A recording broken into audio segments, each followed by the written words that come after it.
Hi guys, mayong buntag sa tanan sa atong mga kauban diha nga magbababoy mga hagriser sa Bukidnon ug sa tanang Mindanao ug sa Pilipinas.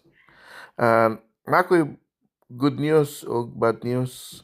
Ang good news, si Elsie kani akong inahin nako nanganak og 14 ka buok, patay ang tulo, ang 11 buhi, guilty nga ang mga baktin.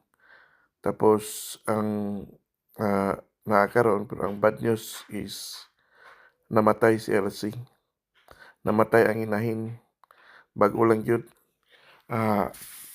Ambot lang basin na-hemorrhage siguro siya kay ang while nga nangapanganak siya, daghan gid dugo ang gigawas sa iya, gapugsit-pugsit ang mga dugo.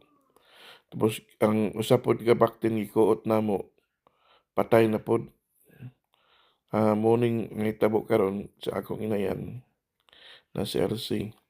Sad to know na talagang ewan ko, hindi ko alam kung ganito ba talaga ang buhay, ganito ang buhay sa magbababoy, pero akseptahon na lang gid nato nga mao kining mahitabo sa atong mga baboy nato nga gihalagaran.